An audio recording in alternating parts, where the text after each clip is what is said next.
दोस्तों, मैं नरेश आरंभ कंपटीशन क्लास में आपका फिर से स्वागत करता हूं। जैसा आपको पता है कि हम लोग पढ़ रहे हैं एसटी यादव। 132 सवाल हमारे हो चुके हैं। आज हम 133 से स्टार्ट करेंगे, ठीक है।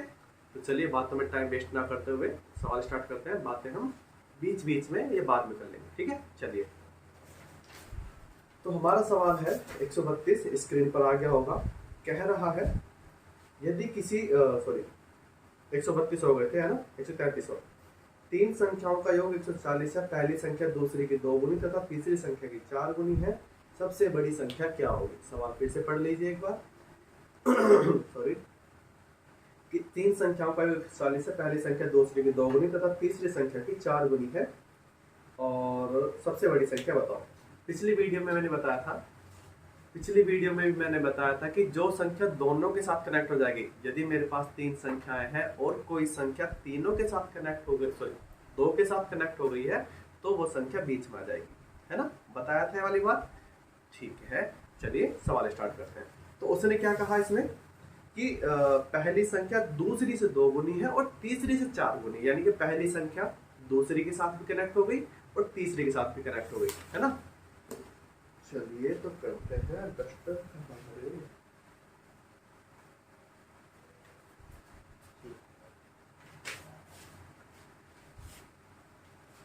तो 133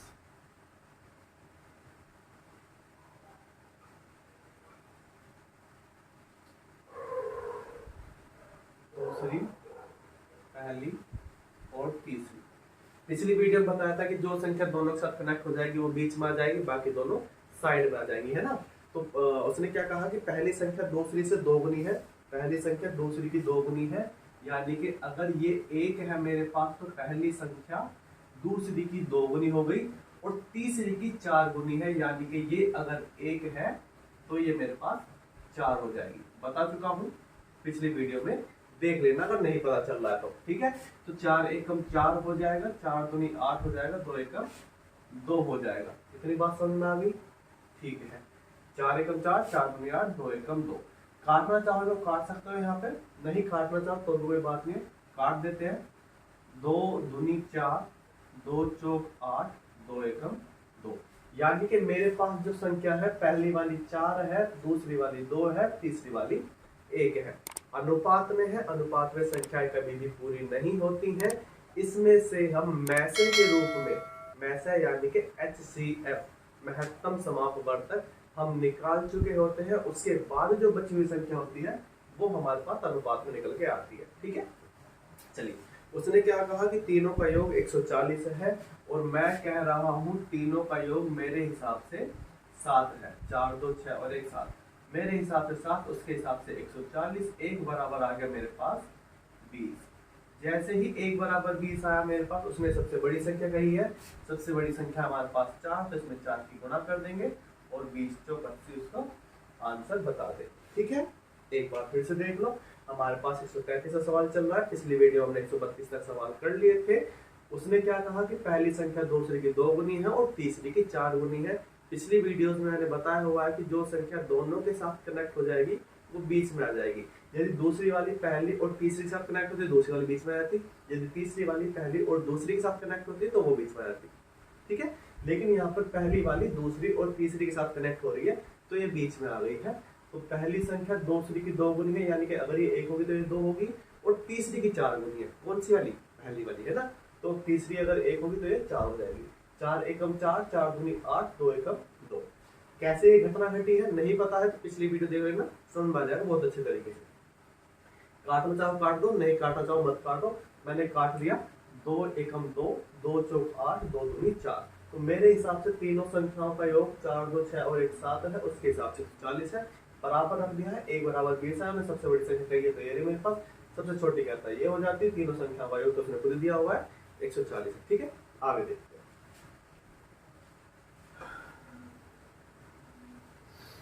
134 कह रहा है कि एक संख्या में लड़कों की संख्या लड़कियों की संख्या से 3 गुनी है।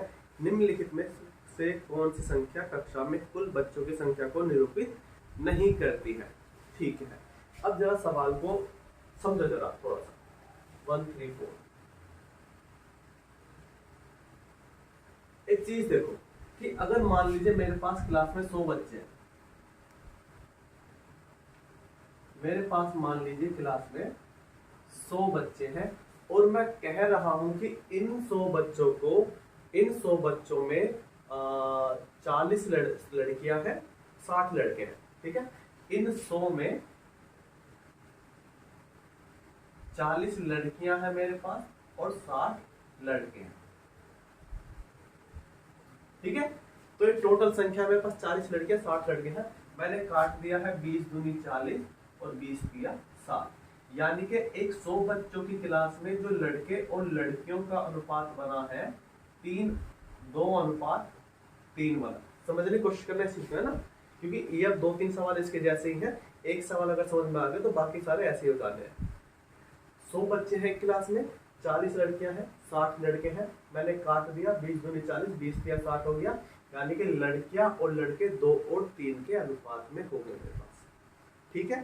ठीक है, अब मैं क्या बताना चाह रहा हूं इसमें कि जब कभी भी जो एक अनुपात आता है हमारे पास, अगर किसी संख्या को हम तोड़ देते हैं और वो जो टुकड़े होते हैं, अगर किसी संख्या को हम तोड़ देते हैं तो जो टुकड़े हमारे पास होते हैं उन टुकड़ों के योग से वह संख्या हमेशा कटेगी ही कटेगी, ठीक है। फिर से सुनो इस बात को, अगर किसी संख्या को हमने तोड़ दिया है, ठीक है, अगर किसी संख्या को हमने तोड़ दिया है, उसमें से हमने HCF निकाल दिया है, अगर निकल सकता है तो, अगर नहीं निकल सकता है कोई बात नहीं है, तो उन टूटे हुए टुकड़ों के योग से, उन टूटे हुए टुकड़ों के योग से वह संपूर्ण संख्या हमेशा कटती ही कटती है। ये अटल सत्य है, यूनिवर्सल ट्रुथ है ये वाला। समझ में आ गई कहानी, ठीक है ना। चलिए, तो ये तो रहेगी 40 और 60 हो गया। अब यही जो चीज है उसने यहां पर किया हुआ है, समझ में आ गई वाली कहानी। तो उसने क्या कहा कि लड़के और लड़कियों की संख्या, लड़कों की संख्या लड़कियों से 3 गुनी है, यानी कि ये अगर x रही होगी तो ये मेरे पास 3x रही होगी, या अगर ये 1 रही होगी तो ये मेरे पास 3 रहे होंगे। इतनी बात समझ में आ गई। तो अब मैं कह सकता हूं कि क्लास में टोटल जो लड़के या लड़कियां, लड़के और लड़कियां, ठीक है, अब मैं कह सकता हूं कि क्लास में जो टोटल लड़के और लड़कियों का योग है उस योग को इस अनुपात में बांट दिया गया है, ठीक है। फिर से, क्लास में जो लड़के और लड़कियों का योग है, यानी जो टोटल बच्चे हैं, उन टोटल बच्चों में से लड़के और लड़कियों को अलग अलग इस अनुपात में बांट दिया गया है। और मैंने भी क्या बताया कि ये जो टुकड़े होते हैं उस टोटल संख्या को हमेशा काटेंगे काटेंगे। अब इस सवाल में उसने क्या कहा है कि निरूपित नहीं करती। ऑप्शन है हमारे पास 40, 42, 44, 48। 40, 42, 44 और 48। मैंने क्या बताया कि इनका जो योग है वो उस टोटल को हमेशा काटेगा ही काटेगा जिसको ये तोड़ा गया, ठीक है। अब 4 इसको भी काट सकता है, यानी कि हो सकता है क्लास में 40 बच्चे हो, 4 इसको भी काट रहा है, हो सकता है 44 बच्चे हो, 4 इसको भी काट रहा है, हो सकता है 48 बच्चे हो। यानी कि ये जो अनुपात है इसको भी निरूपित कर रहा है, इसको भी निरूपित कर रहा है, इसको भी निरूपित कर रहा है। केवल ये एक ऐसी संख्या जो 4 से नहीं कट पा रही, यानी कि ये इसको निरूपित नहीं करेगा, ठीक है। चलिए आगे देखिए। 135 कहने लगा लड़कियों की संख्या लड़कों की संख्या से 5 गुनी है। लड़कियों की संख्या लड़कों की संख्या से 5 गुनी है। लड़कियों की संख्या लड़कों की संख्या से 5 गुनी है। अब उसने कहा कि निम्न में से कौन सा बच्चों की संख्या कक्षा के कुल बच्चों की संख्या नहीं हो सकती। 35, 24, 42, 30। 35, 24, 42, 30, 54। तो मुझे पता है जो क्लास में टोटल बच्चे रहे होंगे उन बच्चों को उसने इस अनुपात में तोड़ दिया है, और मुझे ये भी पता है कि ये जो टुकड़े हैं उन क्लास के टोटल बच्चों का जो संख्या होगी उसको काटेगा ही काटेगा। इतना क्लियर है ना, ठीक है। तो कितने बच्चे हैं टोटल? 6 है। तो ये जो 6 है उस क्लास के जो टोटल बच्चों का इसी क्लास के जो टोटल बच्चे होंगे उनको काटेगी। तो 6 इसको नहीं काट पा रहा, 6 चौक 24, 6 सत्तर 42, 6 पंजे 30, 6 दिन 54, यानी कि हो सकता है क्लास में 24 बच्चे हो, ठीक है, हो सकता है 42 बच्चे हो सकता है 30 बच्चे हो सकता है 54 बच्चे हो, लेकिन 35 को नहीं काट पा रहा, तो यानी कि ये इसको नहीं काट पाएगी, इतने बच्चे नहीं हो सकते, ठीक है। अच्छा 24 क्यों हो सकते हैं, या ये सब कैसे हो सकते हैं, एक बार देख लो कि मान लीजिए 24 है मेरे पास, 6 चौक 24, यानी कि 1 बराबर मेरे पास आ गया 4, यानी कि हो सकता है कि 4 लड़के हों, अगर 1 बराबर 4 है तो 4 लड़के और 5 चौक 20 लड़कियां। 24 इस तरह के हो सकते हैं। मान लीजिए मेरे पास 42 है ना, हम कह रहे हैं 6 है, वो कह रहा है 42 है, 1 बराबर हो गया मेरे पास 7, तो हो सकता है कि 7 लड़के हों और 7 पंजे 35 लड़कियां हों। इस तरीके से ये सब तो हो सकते हैं, लेकिन ये चीज नहीं हो सकती, ठीक है। चलिए आगे देखते हैं। 136वां देख रहे हैं।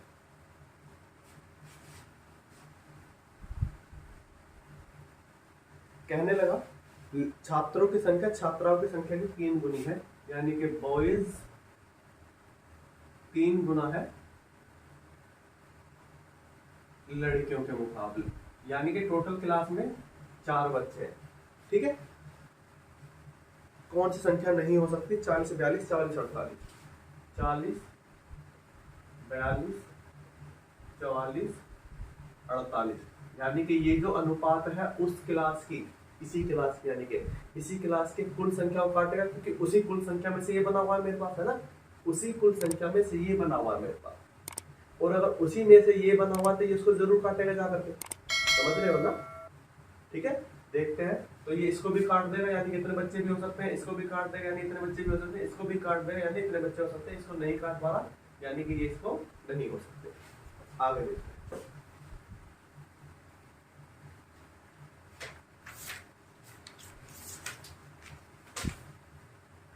137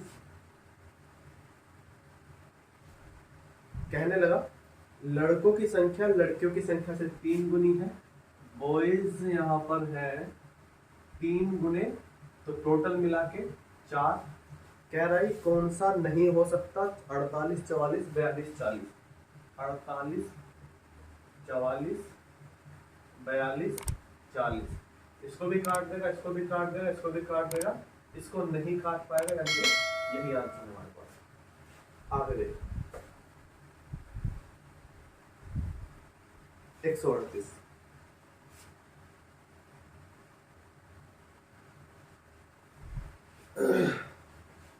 3 संख्याओं में से पहली संख्या दूसरी संख्या की 2 गुनी, तीसरी संख्या की 3 गुनी है, तीनों संख्याओं का औसत 88 है, सबसे छोटी संख्या क्या होगी। 3 संख्याओं में पहली संख्या दूसरी से 2 गुनी, तीसरी से 3 गुनी है, यानी कि पहली संख्या फिर से दोनों के साथ कनेक्ट हो गई।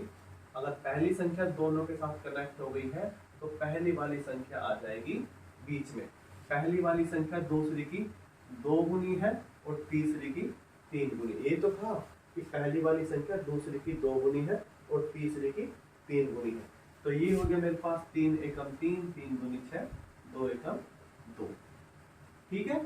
अब उसने कहा कि इन तीनों संख्याओं का योग है 88, सॉरी औसत, उसने कहा कि तीनों संख्याओं का औसत है 88, और औसत होता क्या है, कुल संख्याओं का योग बटे कुल संख्या। तो मेरे हिसाब से मेरे हिसाब से औसत क्या हुआ, 6 3 9 और 2 11 बटे 3। मेरे हिसाब से औसत हुआ ये वाला कि कुल संख्याओं का योग, लिख देता हूं, कुल योग बटे कुल संख्या, और ये होता है औसत, ठीक है। औसत होता है कुल योग बटे कुल संख्या, तो मेरे हिसाब से कुल योग 6 3 9 2 11 बटे 3, क्योंकि 3 संख्याएं हैं, उसके हिसाब से औसत आया हुआ है 88। क्योंकि एक ही सवाल की बात कर रहे हैं, उन्हीं 3 संख्याओं की बात कर रहे हैं, तो मेरा औसत और उसका औसत बराबर होना चाहिए, हमने बराबर रख दिया है। 11 8 88, एक बराबर मेरे पास आ गया है 24, ठीक है, 3 8 24। उसने अब क्या पूछ लिया है कि सबसे छोटी संख्या क्या होगी। सबसे छोटी संख्या हमारे पास ये 2 है, 2 की गुणा कर देंगे तो 24 दूनी 48, ठीक है। अगला सवाल देखते हैं।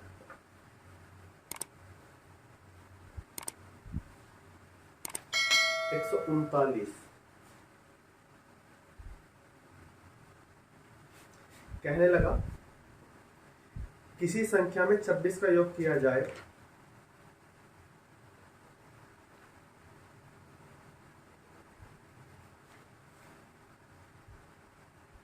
किसी संख्या में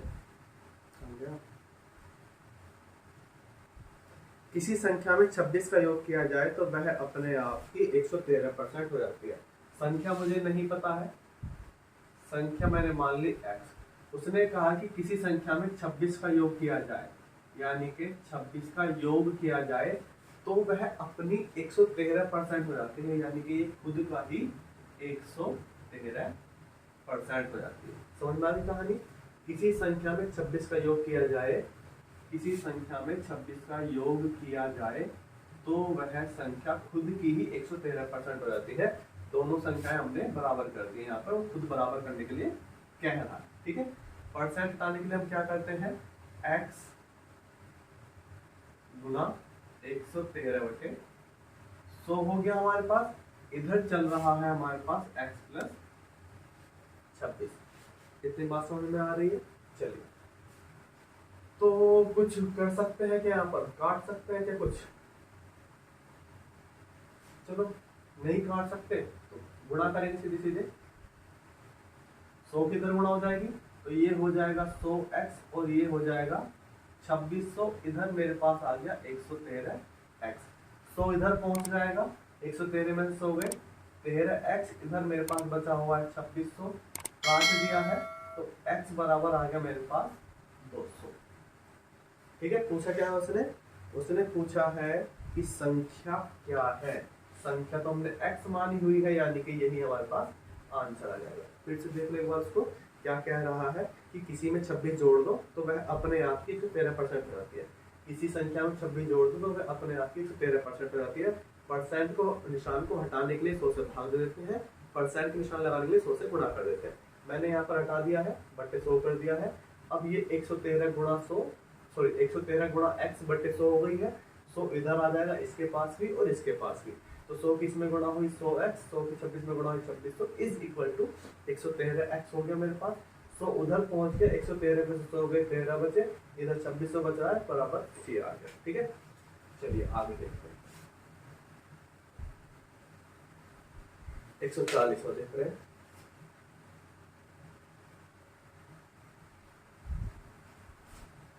एक गैर शून्य संख्या, यानी कि जो शून्य के अतिरिक्त कोई संख्या है, गैर शून्य संख्या और उसके व्युत्क्रम के 3 गुना का योग। एक गैर शून्य संख्या और उसके व्युत्क्रम के 3 गुना का योग 13/2 है हमारे पास। ठीक है,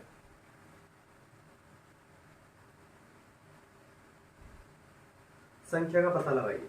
चलिए, फिर से हमारे पास संख्या नहीं है तो हमने संख्या x मान ली है। कह रहा है कि एक संख्या तथा उसके व्युत्क्रम, व्युत्क्रम यानी कि उल्टा, यानी कि 1/x। एक संख्या है x और एक उसका व्युत्क्रम यानी कि 1/x। तो एक संख्या तथा उसके व्युत्क्रम के 3 गुने, व्युत्क्रम के 3 गुने का योग, एक संख्या तथा उस संख्या के व्युत्क्रम के 3 गुने का योग इज इक्वल टू 13/2 है हमारे पास। ठीक है, संख्या का पता लगाइए क्या हो सकता है। बाय ऑप्शन भी कर सकते हैं इसको, आराम से ऐसे भी कर सकते हैं। तो ये क्या हुआ है मेरे पास, x इसके पास आ जाएगा x² plus 3/x is equal to 13/2 हो गया बस। ठीक है, चलिए x इसके पास भी आ गया है तो मेरे पास x² प्लस 3/x इक्वल 13/2। इसको मैं अब ऐसे भी लिख सकता हूँ कि x² plus 3 is equal to 13x/2। ठीक है, ये जो x है इसके पास चला गया और नीचे से x खत्म हो गया। इतनी बात समझ में आ रही है? चलिए, अच्छी बात है। इस 2 को मैं इधर लेके जा रहा हूँ तो मेरे पास बन गया है 2x² plus 6 is equal to 13x हमारे पास। ठीक है, अब ये बन गई है हमारे पास द्विघात समीकरण 2x² माइनस के 13x प्लस के 6 इज इक्वल टू 0। एक द्विघात, फिर से देख लो सवाल को ठीक तरीके से। उसने कहा एक संख्या है, उसने कहा कि वह संख्या तथा उसके व्युत्क्रम के 3 गुने का योग 13/2 है हमारे पास। तो हमने इसको सोल्व किया तो x² + 3/x हो गया, इधर 13/2 है, x इधर आ जाएगा, 2 इधर आ जाएगा, तो यहाँ पर 13x हो गया है। 2 इधर आने के बाद ये वाली कंडीशन बन गई, एक द्विघात समीकरण बन गई। मैंने सबको इधर लेकर आ गया, ये इधर प्लस में था तो इधर आके माइनस हो जाना मेरे पास, ठीक है। अब एक द्विघात समीकरण बन गई यहाँ पर कि गुणा करने पर मेरे पास 12 आना चाहिए और जोड़ने पर मेरे पास 13 आना चाहिए। गुणा करने पर मेरे पास 12 आना चाहिए, जोड़ने पर मेरे पास 13 आना चाहिए, सही है ना। चलिए, तो कब ये कंडीशन बनेगी? ये कंडीशन बनती है 2x² - के 12 + 1, 12 एकम 12 और 12 + 1 13, गुणा करने पर 12, जोड़ने पर 13, प्लस 6 = 0। तो 2x² - के 12x - के x + के 6 = 0। यहाँ पर भी 2 है, यहाँ पर भी 2 है, यहाँ पर भी x है, यहाँ पर भी x है। 2x मैंने बाहर निकाल दिया कॉमन बना के, तो x - के 6 बचा, -1 x - के 6 = 0। ये कॉमन बन के आ गया मेरे पास, x - 6 इधर 2x - 1 = 0, ठीक है। इसके लिए भी 0 है, इसके लिए भी 0 है, तो x - 6 = 0, तो x = 6 हो गया हमारे पास। 2x - 1 = 0 और x बराबर 1/2 हो गया हमारे पास। जो भी आंसर में होगा वो इसका आंसर बता दिया जाएगा। उसने क्या कहा, 6 आंसर दिया हुआ, तो 6 हमारा आंसर हो गया, ठीक है। लेंथी है थोड़ा सा, लेकिन फिर भी देख लेना इसको, हो जाना है, ठीक है। अच्छा, अब यहाँ पर एक चीज और देखो, चलो एक मिनट।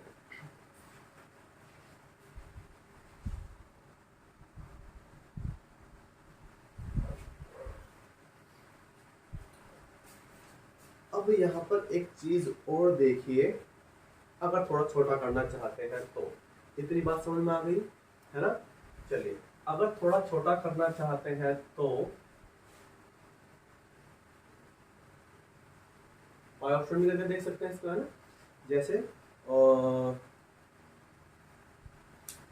पहला ऑप्शन है हमारे पास 6, पहला ऑप्शन है हमारे पास 6 कि मान लीजिए मैंने वो संख्या मान ली है 6, ठीक है। एक मिनट देख लो कि आपको दिख रहा है कि नहीं दिख रहा है, दिख रहा है। चलिए, मान लीजिए वो संख्या मेरे पास 6 है। अब उसने क्या कहा कि संख्या और संख्या के व्युत्क्रम का 3 गुना, यानी कि संख्या और संख्या के व्युत्क्रम का 3 गुना। वो कह रहा है कि 13/2 आना चाहिए। तो जब मैं इसको सोल्व करूंगा, अगर मेरे पास 13/2 आ गया तो सही चल रही है मेरे पास कहानी। देखते हैं, 3 दूनी 6, यानी कि 6 + 1/2 हो गया, 6 दूनी 12 और 1 13/2, यानी कि यही जो संख्या है, यही जो ऑप्शन है हमारे पास, आंसर बन जाना है। ये बेसिक तरीका है बिल्कुल, ये थोड़ा सा ऑप्शन बेस्ड है, इसको भी आप करके देख सकते हैं, जैसे आपका मन करे वैसे इसको करके देख लेना, ठीक है। ये तो हुआ दूसरा तरीका। अब एक चीज और देख लो कि यहीं से कि यहां से, कहां से आ गया, यहां से, ये चीज यहां पर आने के बाद आपको ये सारी चीजें करने की जरूरत नहीं पड़ेगी, लेकिन थोड़ा सा याद करना पड़ेगा उसके लिए। और मैं उन याद करने वाली चीजों से थोड़ा बचने की कोशिश करता हूं, क्योंकि आपके पास याद करने के लिए पहले से बहुत सारा है, ठीक है। आपके पास करंट अफेयर है, history, geography, economy, polity, science में फिजिक्स, केमिस्ट्री, बायो वगैरह, आपके पास बहुत सारी चीजें, इन्वायरमेंट है, कंप्यूटर है, याद करने के लिए आपके पास बहुत सारी चीजें हैं। तो अगर आप मैथ भी याद करेंगे तो गलत हो जाएगा थोड़ा सा, ठीक है ना। तो मैं ये सोचता हूं, या मुझे ये लगता है कि मैथ हमें समझना चाहिए, रटना नहीं चाहिए। लेकिन फिर भी अगर आपको लगता है कि नहीं भाई ठीक है रट लिया जाएगा, तो एक काम करना कि इस समीकरण के आधार पर, अगर ये समीकरण बन गई है तो plus minus plus minus plus plus minus minus. किसी भी समीकरण में दो निशान होते हैं, एक दो, ठीक है। तो हो सकता है वो दोनों प्लस प्लस वाले हो सकता है माइनस प्लस वाले हो सकता है प्लस माइनस वाले हो सकता है माइनस माइनस वाले हो, ठीक है। तो अगर ये संख्या में समीकरण में है तो जो आंसर में जो आएंगे हमारे पास वो किस तरीके से आएंगे। अगर संख्या दोनों प्लस प्लस वाली है तो दोनों हमारे x के मान है वो माइनस के रूप में आएंगे। मान लो अगर यहाँ पर भी प्लस होता यहाँ पर भी प्लस होता तो ये x इज इक्वल टू -6 आता और ये x इज इक्वल टू -2 आता, -1/2, है ना। तो दोनों माइनस के बन जाएंगे। उसके बाद ये प्लस प्लस हो जाएगा, ये जो चीज है ये यहाँ आ जाएगी और ये वाली जो चीज है वो यहाँ आ जाएगी, यानी कि माइनस प्लस हो जाएगा और ये वाली जो चीज है ये यहाँ आ जाएगी, प्लस माइनस हो जाएगा, ठीक है। जैसे कि अब हमारे पास था माइनस और प्लस था, माइनस और प्लस था तो दोनों हमारे पास प्लस प्लस में आ गए 6 और 1/2।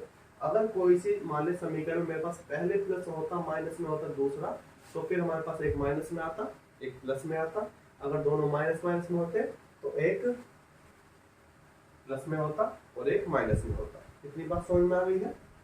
चलिए, याद करने वाली है, मैं नहीं प्रेफर करूंगा कि आप इसको करो, लेकिन फिर भी अगर आप कह रहे हैं तो इसको बता रहा हूँ केवल, ठीक है।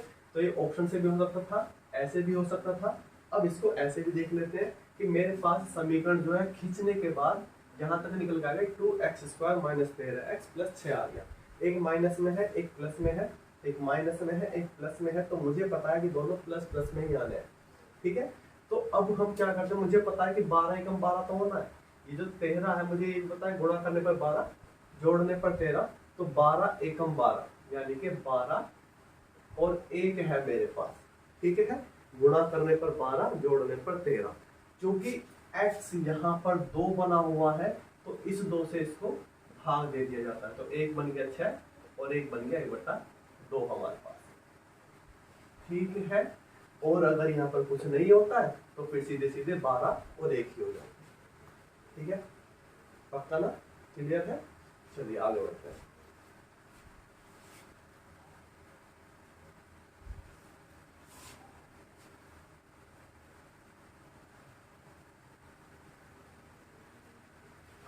जैसे कि अब हमारे पास सवाल है 141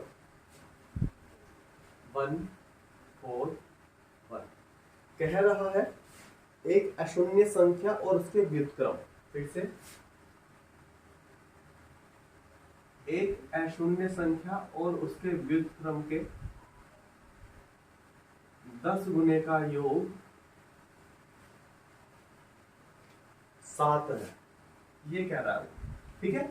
फिर से वाली कहानी कि x² + 10/x is equal to 7, तो x² + 10 is equal to 7x, ठीक है। और x² माइनस के 7x is equal to plus 10 is equal to 0 मेरे पास। मैंने अभी क्या बताया था, plus minus plus minus plus plus minus minus, ये समीकरण के निशान है हमारे पास और ये x का मान है, ठीक है। तो ये दोनों प्लस प्लस के हैं, माइनस माइनस के, फिर ये दोनों यहाँ पर आ जाएंगे, फिर ये दोनों यहाँ पर आ जाएंगे और ये दोनों यहाँ पर आ जाएंगे। तो मेरे पास एक माइनस में है एक प्लस में है, एक माइनस में एक प्लस में, यानी कि दोनों प्लस प्लस में हो जाएंगे। करना क्या है, केवल गुणा करने पर 10 आना चाहिए, जोड़ने पर 7 आना चाहिए। गुणा करने पर 10 आना चाहिए, जोड़ने पर 7 आना चाहिए।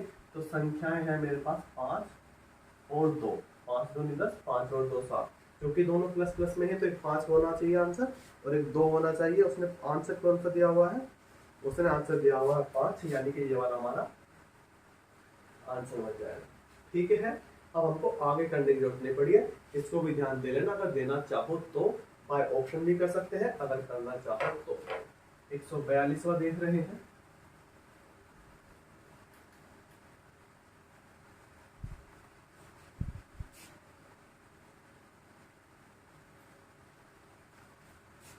एक परिमेय संख्या और उसके व्युत्क्रम का योग 61/30 है। अच्छी बात है, इसको तो ऑप्शन से ही करेंगे हम। By option.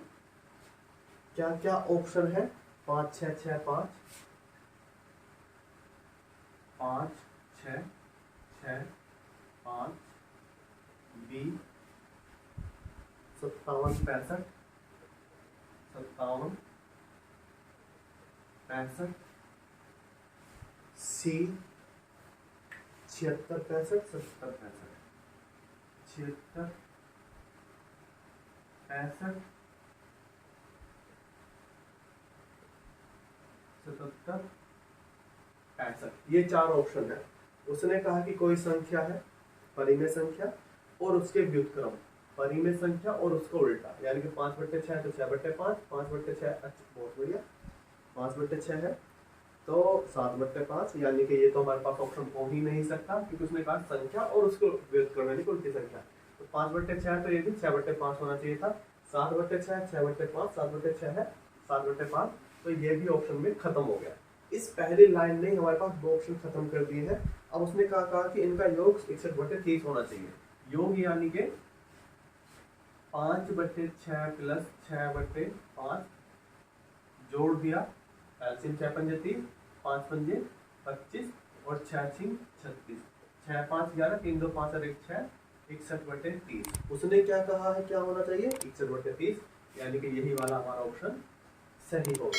समझ में आ गई कहानी? चलिए आगे देखते हैं।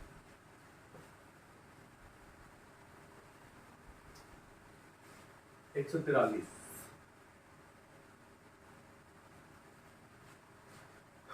यदि 315 किसी संख्या के 5/4 का 7/8 है, किसी संख्या का है और संख्या तो मुझे पता ही नहीं है ना, तो 314 जो है किसी संख्या का 5/4, किसी संख्या का 5/4 का 7/8 क्या है? 314। यही तो कहा उसने कि किसी संख्या का 315 है, किसी संख्या का 5/4 का 7/8 315 है। कह दिया कि उसने संख्या बताओ, सॉरी संख्या का 5/9 क्या होगा? पहले x निकालना पड़ेगा, चलिए निकालते हैं। 7 चौक 28, 7 पंजे 35, 5 नीम 45, तो x इज इक्वल टू हो गया मेरे पास 9, 8 उधर पहुंच जाएगा और 4 उधर पहुंच जाएगा, तो x इज इक्वल टू मेरे पास आ गया ये वाला। उसने कहा कि उस संख्या का 5/9 बताओ, यानी कि इसका 5/9, इसका 5/9 मतलब इसका 5/9, दोनों एक ही है ना, तो इसका 5/9 हमने निकाल दिया। 9 से 9 खत्म हो गया, 8 पंजे 40, 40 चौका 160, इसका आंसर ऑप्शन डी। ठीक है, आगे देखते हैं। 144 कह रहा है किसी संख्या के 170% को 66 में जोड़ा जाता है तो परिणाम संख्या के 2 गुना के बराबर हो जाता है। फिर से वही सवाल नंबर है 144 और संख्या है वही एकमात्र x हमारे पास। उसने कहा कि किसी संख्या के 170% को, किसी संख्या के 170% को 66 में जोड़ दिया जाता है, ठीक है, तो परिणाम जो है संख्या के 2 गुने के बराबर होता है। तो परिणाम जो है संख्या के 2 गुने के बराबर होता है। ठीक है, किसी संख्या के 170% को 66 में जोड़ दिया जाता है तो परिणाम जो है संख्या के 2 गुने के बराबर हो जाता है, ये कहना चाह रहा है। तो ये हो गया है हमारे पास 170x/100 plus 66 is equal to 2x हो गया, इससे ये खत्म हो गया हमारे पास। ठीक है, तो ये रहा मेरे पास 17x और ये रहा मेरे पास 660 और ये रहा मेरे पास 20x। 10 की इसमें गुणा हो गई है, 10 की इसमें गुणा हो गई है। इसको उठाकर मैं लेकर चला गया उधर, बचा मेरे पास केवल 3x, इधर चल रहा है 360, 3 दूनी x बराबर मेरे पास निकल कर आया 220। उसने पूछा क्या है? संख्या ही पूछी है और तो संख्या हमारे पास है 220, ऑप्शन बी इसका आंसर है। ठीक है, आगे देखते हैं। 145 बाय ऑप्शन जाएंगे इसके पास। एक परिमेय संख्या और उसके व्युत्क्रम का योग 74/35 से संख्या है, बता दो। ऑप्शन ए है हमारे पास 97, 75, 57, 75, 97, 75, 57, 75,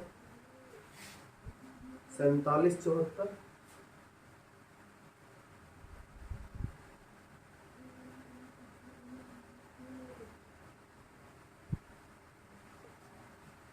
और चौथा ऑप्शन है 67, 76। ये 4 ऑप्शन है। कोई संख्या उसका व्युत्क्रम का योग, अगर 9/7 है तो 7/9 होना चाहिए था, खत्म हो गई संख्या मेरे पास। 5/7 है 7/5 हो सकता है मेरे पास। 4/7 7/4 हो सकता है। 6/7 7/6 हो सकता है। ठीक है, तो ये तो हो सकते हैं मेरे पास। उसने कहा कि क्या होना चाहिए योग, 74/35 होना चाहिए। उसने योग के बारे में कहा कि 74/35 होना चाहिए। हर मेरे पास 35 होना चाहिए। 7 पंजे 35, 7 चौक 28, 7 छिंग 42। अगर मैं इसको जोड़ता भी हूँ, देख लो चलो, 5/7 और 7/5, तो ये मेरे पास 35 आ गया है एलसीएम। अगर मैं इसको जोड़ता हूँ 4/7 प्लस 7/4, तो इसका एलसीएम मेरे पास 28 आ गया है ना। उसने क्या कहा कि ये तो मेरे पास 35 आना चाहिए, यहाँ पर ये 42 आ जाएगा, तो ये भी ऑप्शन खत्म हो गया, ये भी ऑप्शन खत्म हो गया, ये वाला सही ऑप्शन बन जाएगा। ठीक है, आगे देखो।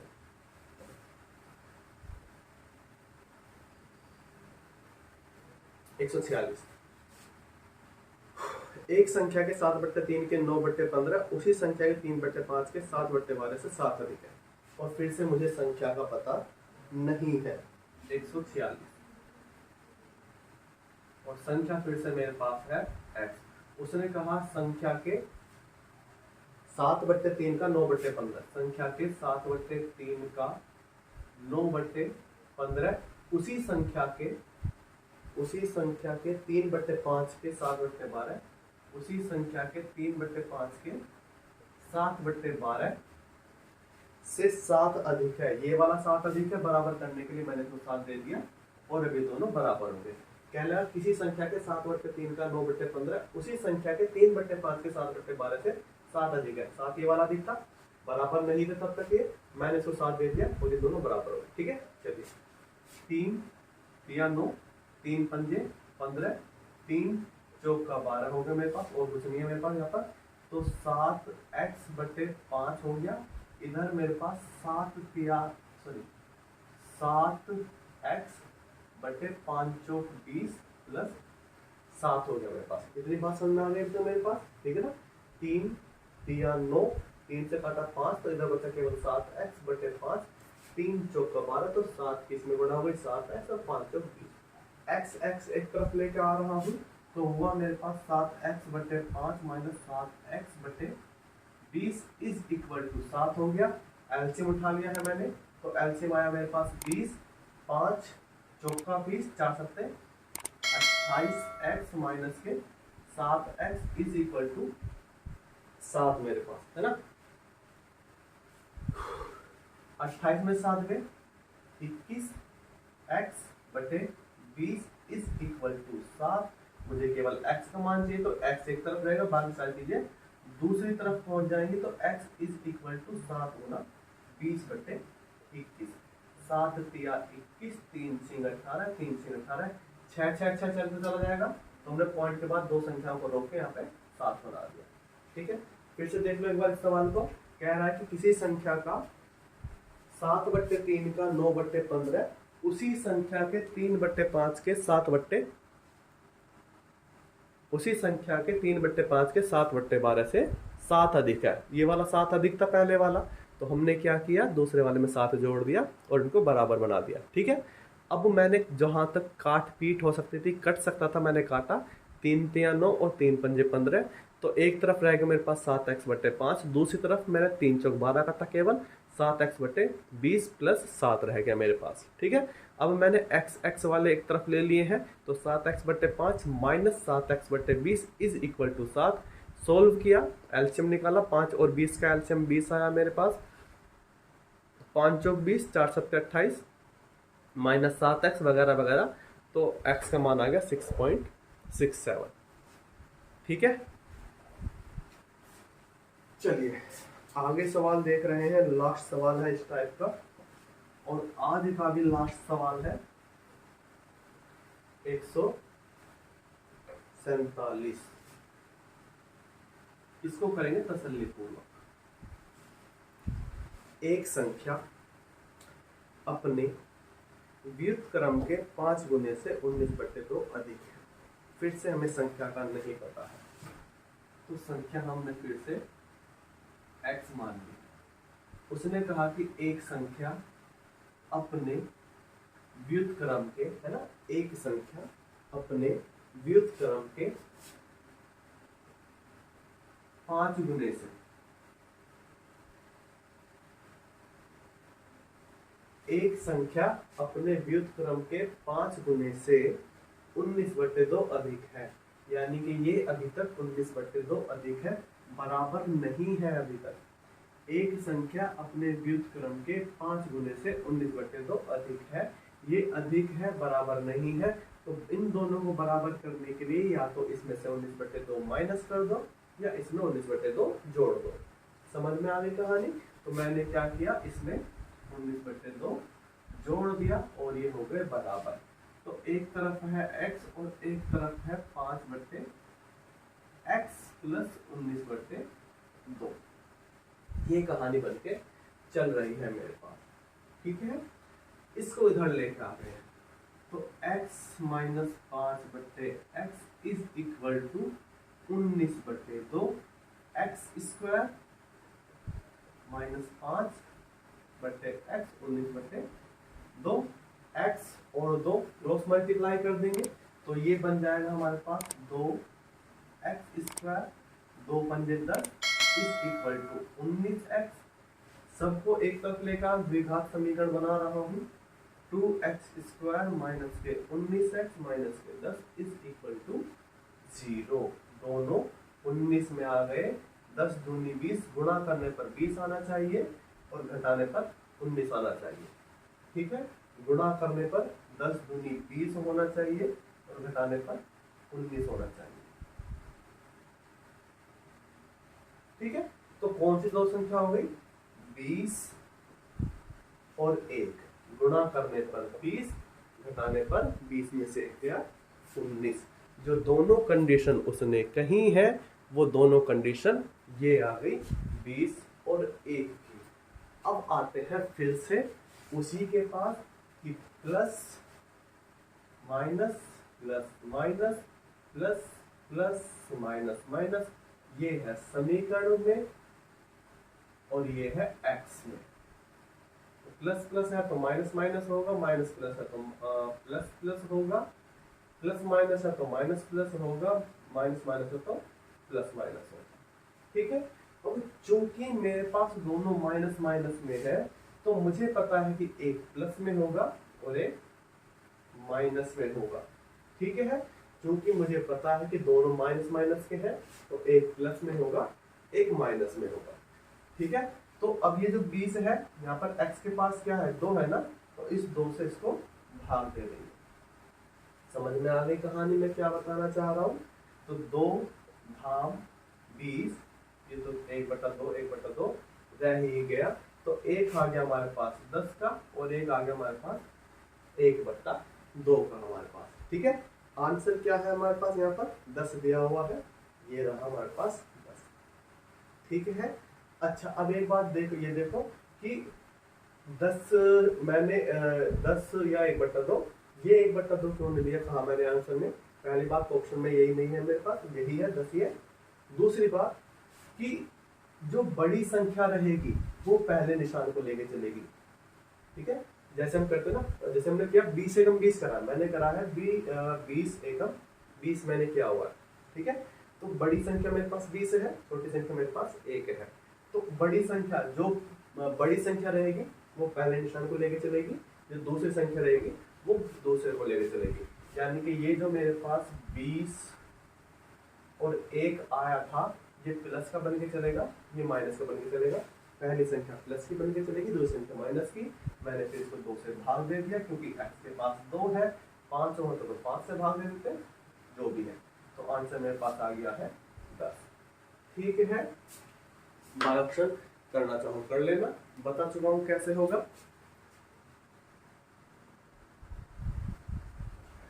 तो आज के जो सवाल थे, आज के जो टाइप थे, आज का जो टाइप था 147 तक था, खत्म हो गया है।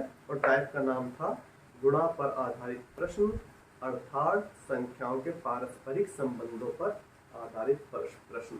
ठीक है, तो 147 सवाल हो गए हैं। थोड़ी सी वीडियो थोड़ी सी लंबी हो गई है, थोड़ी सी मतलब 15 मिनट केवल लंबी हो गई है। तो लेकिन फिर भी सवाल समझ में आते हैं अगर, तो वीडियो लंबी होने से कोई फर्क नहीं पड़ता। तो अगर सवाल समझ में आए हैं, जो आपको आए होंगे, ठीक है, तो वीडियो को लाइक कर देना, शेयर कर देना, सब्सक्राइब कर देना। और अगर अच्छी नहीं लगी हो तो मुझे बता देना कि इसमें क्या अच्छा नहीं लगा है, कौन सा सवाल आपकी समझ में नहीं आया है, मैं इसको दोबारा से बता दूंगा। ठीक है, हम आरंभ कंप्यूटर क्लासेस एक फैमिली की तरह से हम लोग काम कर रहे हैं, हम सब एक फैमिली है। ठीक है, तो ये आपका चैनल है और मैं अपने लोगों को पढ़ा रहा हूँ। ठीक है ना, ये आपका ही चैनल है और मैं अपने लोगों को ही पढ़ा रहा हूँ। तो आप लोगों का भी दायित्व है कि इस चैनल को ज़्यादा से ज़्यादा शेयर करें, ज़्यादा से ज़्यादा इसको आगे बढ़ाने की कोशिश करें। समझ में आ रहा मैं क्या कह रहा हूँ? उम्मीद है आ रहा होगा। चलिए, इसी उम्मीद के साथ, और एक उम्मीद ये भी कि आप अच्छे तरीके से पढ़ रहे होंगे, कुशल होंगे, स्वस्थ होंगे, मस्त होंगे। तो इसी उम्मीद के साथ फिर से मिलेंगे नई वीडियो में नए सवालों के साथ। आज के लिए धन्यवाद, थैंक यू।